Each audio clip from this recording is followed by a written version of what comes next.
జరిగింది.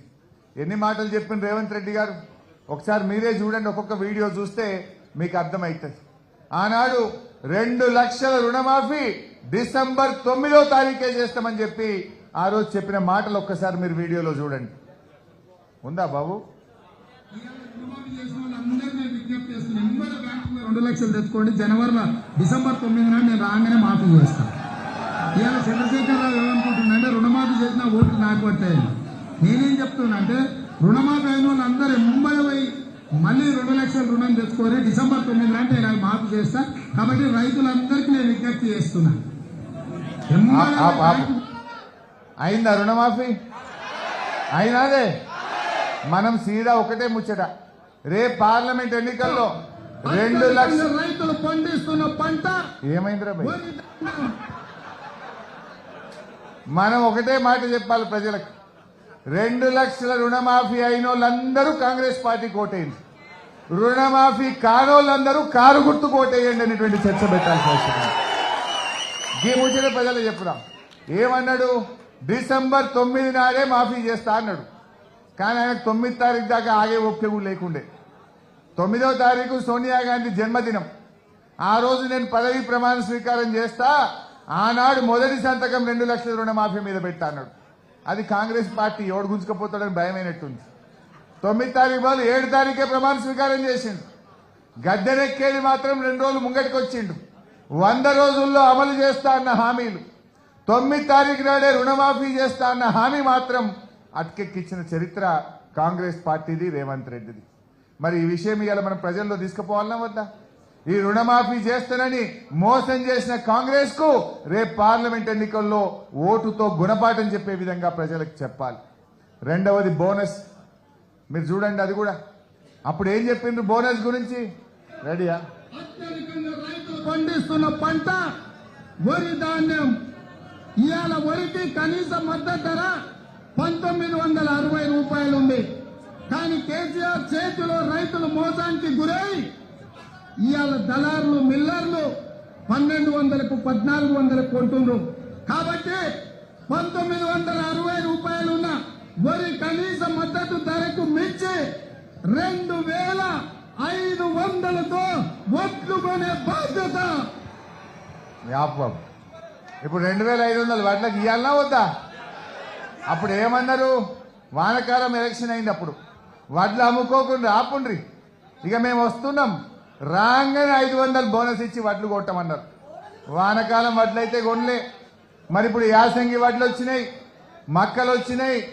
నువ్వు ఇలా కాంగ్రెస్ వాళ్ళకు ఊర్లల్లా కల్లాల కాడ మనం ముచ్చట గట్టిగా రైతులకు చెప్పాల్సిన అవసరం ఉంది. మనం కల్లాల కాడ పంచాయతీ పెట్టాలి. ఇవాళ వడ్లకు 2500 రూపాయలు ఇచ్చి కొన్నాకనే ఈ కాంగ్రెస్ పార్టీ వాడు పార్లమెంట్ ఎన్నికల్లో ఓటు అడగాలి. జరవని ఆగవట్రా భయ్, అన్నట్టు తీసుకుపోయి ఛాయ్ అయిపోయి ఏ ఆగురా భయ్. అయితే నీళ్ళు ఇస్తాడరా భయ్, నువ్వు అటర్రా, నేను ఇటు వస్తే ఎట్లా? ఆగురా భయ్, నీ డయరా భయ్. సరే, నీళ్ళు ఇవ్వమని కాంగ్రెస్ పార్టీని డిమాండ్ చేస్తున్నా. Okay, right. అయితే వాడిని వేసుకపోరా బయట. అయితే ఆయన తప్పేమంటలేడు కానీ ఆవేశం. అయితే ఇవాళ 2500 వడ్లకు బోనస్ ఇవ్వకపోతే రైతులు ఎట్లా ఓటేస్తారు? రేవంత్ రెడ్డి ఏమంటుండే అసెంబ్లీలో మొన్న, నా 100 రోజుల పాలనకు ఈ పార్లమెంట్ ఎన్నికలు రెఫరెండం అంటున్నాడు. రేపు ఏమంటాడు? నేను 2 లక్షల రుణమాఫీ ఎగగొట్టినా, 500 బోనస్ ఇవ్వకపోయినా, 4000 పెన్షన్ ఎగబెట్టినా, ఆడ మహిళలకు 2500 ఎగబెట్టినా, తులం బంగారం ఎగబెట్టినా నాకు ఓటేసింది నేను ఇయ్యపో అన్నాడు. అమర్ రేపు ఏమనాలి? రేపు పల్లా రాజేశ్వర రెడ్డి గారు నేను అసెంబ్లీలో బల్ల గుద్ది బిడ్డ 2 లక్షల రుణమాఫీ ఎందుకు చెయ్యవని మేము అడగాలంటే ఈ పార్లమెంట్ ఎన్నికల్లో కాంగ్రెస్ పార్టీకి సురుకు పెట్టాలి. ఈ పార్లమెంట్ ఎన్నికల్లో కాంగ్రెస్ పార్టీ గుణపాఠం చెప్పాలి. లేకపోతే ఏమంటాడు? నా 100 రోజుల పాలనకు రెఫరెండం అంటే నువ్వు 100 రోజుల్లో ఇచ్చిన హామీలు అమలు చేయకపోయినా ఇవాళ మాకు ఓట్లు వేసిందని చెప్పి అనేటువంటి ప్రమాదం ఉంటుంది. మహిళలు ఇంకోటి చూపి బాబు. సంవత్సరానికి ప్రతి రైతుకు ఎకరాకు 15,000 రూపాయలు రైతు భరోసా పథకం కింద ప్రతి రైతును ఆదుకునే 15,000 రూపాయలు రైతు బంధు ఇస్తా అన్నాడు. ఆ రోజు దురదృష్టం నేను దయాకరణ దగ్గర పాలకుర్తి కాన్ఫరెన్స్ లో అనౌన్స్ చేసిన, ఎలక్షన్ కమిషన్ అనుమతి వచ్చింది, ఇక రేపు సెలవు ఉన్నది, ఎల్లుండో సోమవారం నాడు మీ ఫోన్లన్నీ టింగు టింగున మోగుతాయి, రైతు బంధు పైసలు పడతాయి అని చెప్పిన నేను. చెప్పగానే వీళ్ళు పోయి ఎలక్షన్ కమిషన్ కంప్లైంట్ చేసిండ్రు, రైతు బంధు పైసలు పడితే బీఆర్ఎస్ పార్టీకి మంచిగా ఓట్లు పడతాయేమో అని ఆ పైసలు పడకుండా పోయి ఎలక్షన్ కమిషన్ లో కంప్లైంట్ చేసి రైతులకు డబ్బులు పడకుండా చేసిండ్రు. ఉపన్యాసాల్లో ఏం చెప్పిండ్రు, ఏగో ఇప్పుడైతే 10,000, మేము వచ్చినాకైతే 15,000 రూపాయలు రైతు బంధు వస్తాయి అన్నారు. రాగానే 15,000 ఇస్తామన్నారు. ఇప్పుడు ఏమయ్యా 15,000 లేవు, 10,000 లేవు. అప్పుడు మనం రెడీ చేసిన పైసలు, బ్యాంకులలో వేయడానికి సిద్ధం చేసిన పైసలు ఇలా కాంట్రాక్టర్లకు బిల్లులు ఇచ్చి వాళ్ళ జేబులు నింపిండ్రు, రైతుల నోర్లు కొట్టింది కాంగ్రెస్ పార్టీ. ఇవాళ ఇప్పటికీ కూడా పూర్తిగా రైతు బంధు వల్లే ఈ రోజు కూడా రైతులు ఇంకా ఎదురు చూసే పరిస్థితి ఉంది. అంటే ఈ రకంగా ఇలా 15,000 రైతు బంధు విషయంలో ప్రజల్ని మోసం చేసిండ్రు. ప్రజల్లో చర్చ పెట్టండి. 15,000 రైతు బంధు పడ్డ రైతులందరూ కాంగ్రెస్ పార్టీ ఓటేయండి, పడనోళ్ళందరూ కారుకు కేసీఆర్ కు ఓటేయమని చెప్పాల్సినటువంటి అవసరం ఉంది. నెక్స్ట్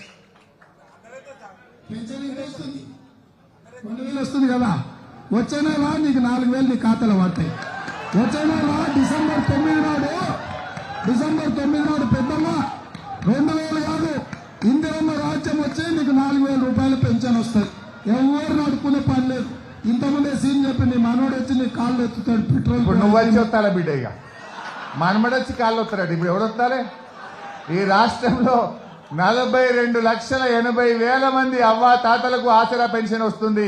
ఇవాళ నువ్వు పెన్షన్ ఇవ్వలే, మనమడు వస్తలే, నువ్వు వచ్చి వస్తిగా. మరి ఇట్లాంటి మాయమాటలు చెప్పి ప్రజల్ని మోసం చేసి దొడ్డిదారుల అధికారంలోకి వచ్చింది కాంగ్రెస్ పార్టీ. ఏం చెప్పిండు, వచ్చే నెల డిసెంబర్లో 4,000 పింఛన్ అన్నాడు. వచ్చిందా 4,000 కన్నా? ఇప్పుడు 4 నెలలు అయింది. 4 నెలలు అంటే 4 రెండ్ల 8,000. ఈ రాష్ట్రంలో బీడీ కార్మికులు, చేనేత కార్మికులు, గీత కార్మికులు, వృద్ధులు, వితంతువులు, వికలాంగులు 42,80,000 మందికి ఒక్కొక్కరికి 8,000 రూపాయలు ఇలా కాంగ్రెస్ పార్టీ బకాయి పడ్డట్ట కాదా? నెలకు 2,000 అంటే 4 రెండ్ల 8,000. కాంగ్రెస్ వాళ్ళు నిజంగా ఇచ్చిన మాట మీద నిలబడి ఆ 8,000 రూపాయలు అవ్వ తాతలకు ఇచ్చినాకనే ఈసారి ఓటు అడిగే హక్కు మీకు ఉంటుంది.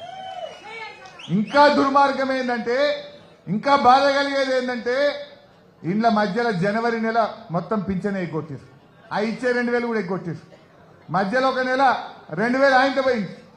అంటే ఏదో ఆ వెనకట్టుకొని చూడు, ఉన్న వస్త్రానికి పోతే అన్న వస్త్రానికి పోతే ఉన్న వస్త్రం పోయిందట, గట్ల అయిపోయింది. 4,000 వస్తాయంటే జనవరి నెలలో